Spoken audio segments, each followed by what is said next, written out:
మీకు దండం పెడితే మీరు చేసేటోడిని వదిలిపెట్టి మా మీద ప్రశ్న ఇస్తున్నారు. అన్న ఇవ్వ మనిషికో మాట గొడ్డుకో దెబ్బ. ఈ ప్రభుత్వం గొడ్డు లెక్క వ్యవహరిస్తుంది. సారీ, నా నోట్లో మీరు పరుషమైన పదజాలను పెడతా ఉన్నారు. మీరు దే ప్లేయింగ్ డ్రామా స్టంట్స్. వచ్చి రోడ్ల మీదకి వచ్చి బట్టలు చింపుకొని కొట్టడమంటారా చెప్పరి? We are making sensible appeals. ఈ పెద్ద మనిషి ఫార్మర్ బీసీ కమిషన్ చైర్మన్గా 100 ఉత్తరాలు రాసి ఉంటాడు. 100 ఉత్తరాలు రాసి ఉంటాడు. ఏం మెదడలేదా ప్రభుత్వానికి? నేను మీకు చెప్తున్నది ఉట్టిగా మాట్లాడతలే. They have not even consulted their own legal department. They have not consulted their own legal department. Please make a note and then I want you to cover. నేనేమంటున్నా, ఏజీ చిత్తశుద్ధి ఏందో నాకు తెలియదు, ఆయన చిత్తశుద్ధి ఎంతో నాకు తెలియదు, ఆయన లీగల్ డెప్త్ ఏందో నాకు తెలియదు. డెప్త్ ఉన్నట్టయితే మీరు నాకు చెప్పండి సార్. బిల్లులు పంపుతావు, ఆర్టికల్ 200 కింద బిల్లులు పంపుతావు. బిల్లులు ప్రెసిడెంట్ ఆఫ్ ఇండియా దగ్గర పెండింగ్ ఉంటుంది. దానికంటే ముందు 12% రిజర్వేషన్ కోసం అని చెప్పి 40% రిజర్వేషన్లు ఇస్తూ కాంగ్రెస్ పార్టీ బీఆర్ఎస్ కేసీఆర్ గారి నాయకత్వంలో బిల్లులు పంపిండ్రు. That was also pending. Subsequently 2 more bills were sent. They are pending. అది పెండింగ్ ఉన్న తరుణంలో నువ్వు ఆర్డినెన్స్ పట్టుకొస్తావు. ఆర్డినెన్స్ కూడా దేశంలో రాహుల్ గాంధీ ఏమంటా ఉన్నాడు, ordinance is a dictatorial process, anti democracy, anti constitution, ordinance culture వద్దు అని చెప్పని నరేంద్ర మోడీ మీద పొద్దున్న లేస్తే ఢిల్లీలో తాజ్మహల్ వేసినట్లు ఎత్తా ఉండు.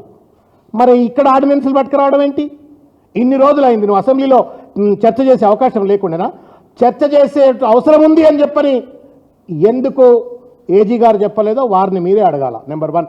నెంబర్ 2, మీరు ఆర్టికల్ 213 231 213 అన్న 213 మీరు ఒక్కసారి చదువు. మీరు కూడా చదవాలని చెప్తున్నాను నేను. మీరు ఏదో చెప్పింది నేను రాయకూడదు. మీరు కూడా గూగుల్లో కొట్టి చదవండి ఒకసారి. It's a serious constraint. You can't send a bill with ordinance. ఏ అంశం పైననైతే ప్రెసిడెంట్ ఆఫ్ ఇండియా అప్రూవల్ అవసరమవుతుందో ఆ అంశాన్ని ఆర్డినెన్స్ ద్వారా ఒప్పుకోవద్దని చట్టం చెప్తుందండి. చిన్నపిల్లలకు చెప్తే అర్థమవుతుంది. అది రేవంత్ రెడ్డి గారికి అర్థం కాలేదని నేను తలకాయ బల్లగొడుకొని సావనా చెప్పురిగా. Sum and substance is the same sir. నువ్వు పంపింది sum and substance is the same. ఒకవేళ సంబంధం లేదనేది ఆర్డినెన్స్ ఏమైంది చెప్పు మరి రేవంత్ రెడ్డి గారిని. Why governor is not pass that ordinance? నువ్వు ఎమిటీ కాలేజు మరి ఏం కథనో కమామిషో తెలియదు. ఎమిటీ కాలేజ్కు ఆ ఉత్తరప్రదేశ్కి నువ్వు యూనివర్సిటీ ఇచ్చినావు, ఆ ఆర్డినెన్స్ పాస్ అయిపోయింది. ఇంకొకటి ఆ రీహాబిలిటేషన్, అది కొంచెం జర ఇంట్రెస్టింగ్ సబ్జెక్టే, ప్రజలకు అవసరమైనటువంటిది. అది ఆర్పిడబ్ల్యూడి యాక్ట్కి సంబంధించినటువంటి ఒక విక్టిమ్స్కు ట్రైన్ చేయడం కోసం అన్నారు. I have no really complaint about it. వాళ్ళ కాంపిటెన్స్ ఉందా లేదా పక్కన పెడితే ఇట్స్ ఎ నీడెడ్ యూనివర్సిటీ. ఏమిటి ఉత్తరప్రదేశ్కి ఇచ్చినావు, నువ్వు తెలంగాణకి తిత్తలేవు కానీ ఉత్తరప్రదేశ్కి ఇచ్చినావు. ఆర్డినెన్స్ పాస్ అయిపోయింది. మరి ఆర్డినెన్స్ ఎందుకు పాస్ కాలే? ఎందుకు పాస్ కావట్లే? రేవంత్ రెడ్డి గారు చెప్పాలి కదా ఎందుకు పాస్ కాలేదని. దాని మీద క్వేరీ రాసిండ్రు అంటున్నారు. ఎందుకు చెప్పావు బయటికి నువ్వు? I want know. మేమైతే ఎడ్డోళ్ళం కాం కదా, గుడ్డోళ్ళం ఎడ్డోళ్ళం కాం కదా. మాకు కూడా అంతో ఇంతో ఇంత పెద్ద మనిషినాడు మా ఎంబడి. మేము కూడా చదువుకుంటాం కదా, ఈ ఆర్డినెన్స్ ఎందుకు వెనక్కి వచ్చింది ఏం కథ అని అనుకుంటాం కదా. పర్సనల్ అడిగితే ఏమన్నాడు అని స్టేటస్ లేదంటుండే కదా. అద్దునా నేను ఏం చేయాలా?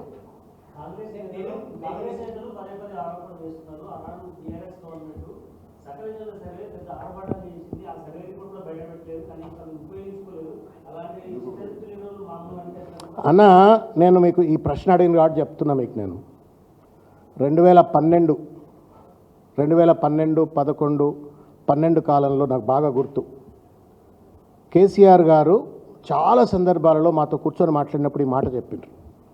ఆయనకు నమ్మకం, విశ్వాసం, రాష్ట్రం వస్తుంది, మనమే అధికారంలో ఉంటామనేటువంటి ఒక నమ్మకం. ఈ నమ్మకంతో చెప్పిన విషయాన్ని మీకు చెప్తా ఉన్నా నేను. I remembered, I written whatever he spoke on the days. ఆ రోజుల్లో ఏమన్నారంటే, మనం అధికారంలోకి వస్తాం, అధికారంలోకి వచ్చిన తర్వాత అవసరమైతే ఆర్మీనైనా పెట్టాలా. These are the words he used. అవసరమైతే ఆర్మీనైనా వాడుకోవాలా, సమగ్రమైనటువంటి ఒక సెన్సస్ చేయాలా. అంటే సెన్సస్ యాక్ట్ ప్రకారం కాకపోయినా రాష్ట్రం డేటా రావాలి. ఆయన మోడలిటీ ఏంటి అంటే, without data you can't have a development strategy. ఎంతమంది ఉన్నారు, వాళ్ళ స్థితిగతులు ఏంటి, ఆర్థికంగా మంచి ఏంది చెడైందని చెప్పని.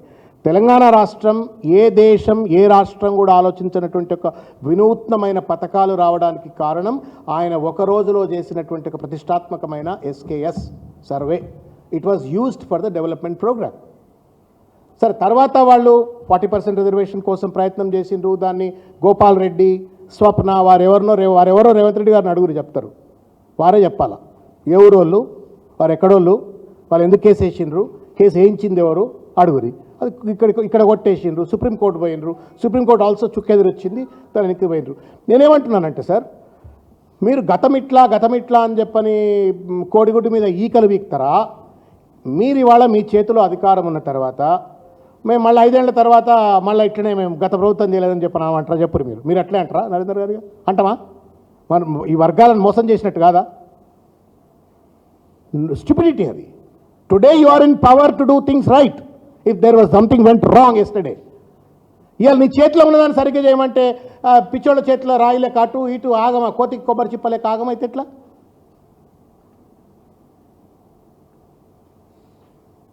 మీరు ఆ భూసాని వెంకటేశ్వరరావు కమిషన్ ఎట్లా వేసింది చెప్పరు నాకు? ఎంత కష్టపడ్డారో చెప్పండి.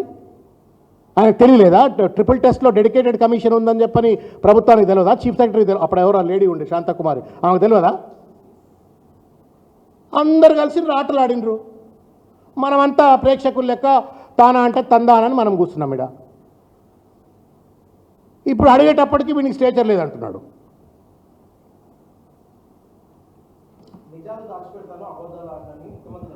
నాన్న నేనేమంటున్నా, సింపుల్ ఫ్యాక్ట్ అన్న, నేను అడిగిన ప్రశ్న నీకు తెలుసా? కుల సర్వే రిపోర్టు బయటకు వచ్చిందా? మీ ఊరిలో ఏ కులం వాళ్ళు ఎంతమంది ఉన్నారని మీకు తెలుసా అన్న? మీకు తెలియదు కదా. భూసాని వెంకటేశ్వరరావు రిపోర్ట్, మీరు ఇంత సీనియర్ జర్నలిస్టు, బాగా అనుభవం ఉన్నోళ్ళు, ఇన్నేళ్ళ అనుభవం ఉంది, మీరు భూసాని వెంకటేశ్వరరావు రిపోర్ట్ చూసినారా? మీకు అనిపించట్లేదా? భూసాని వెంకటేశ్వరరావు రిపోర్ట్ బయటికి రాదు, కుల సర్వే రిపోర్ట్ రాదు, బట్ ఈ అద్భుతమైన రిపోర్ట్లు అని చెప్పని ఒక సర్టిఫికేట్ని పట్టుకొచ్చుకుని, షీల్డ్ పట్టుకొచ్చుకున్నాడు. అది ఎవరిది? జస్టిస్ సుదర్శన్ రెడ్డి గారిది. పట్టుకొచ్చుకొని షీల్డ్ ముందు పెట్టుకొని మంచిగా ఉందని చెప్పని సర్టిఫికేట్ ఇచ్చుకున్నాడు. అది దేశమంతా ప్రచారం చేసుకుంటున్నాడు. Is this not dubious betrayal? Serious violation అవుతుంది. నేను అసలు మీరే ఆ రోజు తెలంగాణ ఉద్యమంలో జర్నలిస్ట్ జేఏసీ ఎట్లా పెట్టినరో ఈ బహుజనులంతా మీరు కూడా గిట్లా పెట్టి కొట్టాడాల్సిన అవసరం ఉంది, ఎక్స్పోజ్ చేయాల్సిన అవసరం ఉంది. This government is playing with us. ఆట ఆడుతుంది. మేము అడిగిన దాన్ని ఏదో మీరు చెప్పి వాళ్ళు అన్నది మీరు రాసుడు కాదు, మీకు కూడా బాధ్యత ఉన్నది.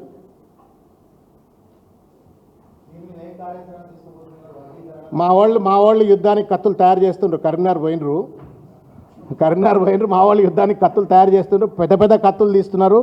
ఏం ఊకం, శిరోముండనం చేస్తాం. ఒకవేళ కనుక మాకు రిజర్వేషన్లు రాకపోతే బీఆర్ఎస్ పార్టీ నేతృత్వంలో కేసీఆర్ గారి యొక్క ఆలోచనల మేరకు తప్పనిసరిగా పెద్ద ఎత్తున ఆయుధాలు తయారవుతున్నాయి. మేము యుద్ధం చేస్తాం ప్రజల పక్షాన. Will let you know. ఇంకొక 30 సెకండ్ అన్న, ఒక చిన్న ఇంపార్టెంట్ విషయము, మీరు కొంచెం దయచేసి ఇది పబ్లిక్ దృష్టికి తీసుకుపోవాలని విజ్ఞప్తి చేస్తున్నా. చాలా లాంగ్ కాన్ఫరెన్స్ అయింది, ఓపిక ఉందో లేదో కానీ అయినా చెప్తున్నా. ఇది నీట్ పరీక్షకు సంబంధించిన అంశం. ఇది జీవో 33 నీట్ పరీక్ష.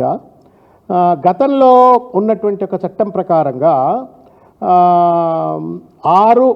7 సంవత్సరాలలో ఏవైనా 4 సంవత్సరాలు కనుక వాళ్ళు తెలంగాణ గడ్డ మీద చదువుకున్నట్టయితే లోకల్స్ అని చెప్పని ఒక వెసులుబాటు ఉంటుండే. దాని తర్వాత ఏమైంది అంటే దాన్ని అంతా కూడా మిస్లీడ్ చేస్తున్నారు అని చెప్పని జీవో 33ని ప్రభుత్వం పట్టుకొచ్చిన తర్వాత లాస్ట్ ఇయర్ అడ్మిషన్స్ అయినప్పుడు దాదాపు ఒక 135 మంది జీవో 33ని ఛాలెంజ్ చేస్తూ, డొమిసైల్ స్టేటస్ను ఛాలెంజ్ చేస్తూ సుప్రీంకోర్టులో కేసు వేసిండ్రు. ఆ కేసు ఇంటర్మ్ ఆర్డర్ కూడా రాకుండా ముందే కోర్ట్ గవర్నమెంట్ చెప్పింది 135 మందిని కూడా మేము కన్సిడర్ చేస్తాం అడ్మిషన్ ప్రాసెస్లో. వాళ్ళందరూ admission non locals have been entered. ఇప్పుడు మళ్ళీ అదే సుప్రీంకోర్టులో కేసేసి 450 మంది వాళ్ళ నాన్ లోకల్స్ ఇవాళ జీవో 33 పైన కేసును అడ్డం పెట్టుకొని వాళ్ళు మళ్ళీ తెలంగాణ విద్యార్థులకు రావాల్సిన ఒక హక్కులను ఇవాళ కాలరాస్తూ ఉన్నారు. కాబట్టి నేను మీడియా సోదరులు మిమ్మల్ని అందరిని అప్పీల్ చేసేది ఏంటంటే మీరు దయచేసి ప్రభుత్వానికి కన్వే చేయండి. జీవో 33ని యథాతథిగా అమలు చేసే విధంగా దొడ్డిదారిన ఇది సుప్రీంకోర్టు కేసును అడ్డం పెట్టుకుని వాళ్ళు ఏదైతే ఆంధ్ర ప్రాంతానికి సంబంధించి కావచ్చు లేదా మిగతా రాష్ట్రాలకు సంబంధించిన వాళ్ళు ఏదైతే తెలంగాణ విద్యార్థులకు రావాల్సినటువంటి ఒక హక్కులను కాలరాస్తూ ఉన్నారు.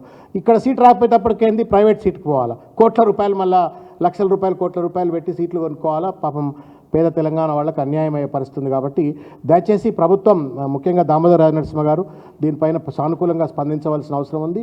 ఈ జీవో 33ని ఎట్టి పరిస్థితుల్లో ఎన్ఫోర్స్ చేసి నాన్ లోకల్స్ మన తెలంగాణ బిడ్డల యొక్క హక్కులను కాలరాసే విధంగా నీట్ ద్వారా మెడికల్ సీట్లను దోచుకుపోయేటువంటి ఒక పరిస్థితిని అడ్డుకోవాలని చెప్పని విజ్ఞప్తి చేస్తాను. Thank you.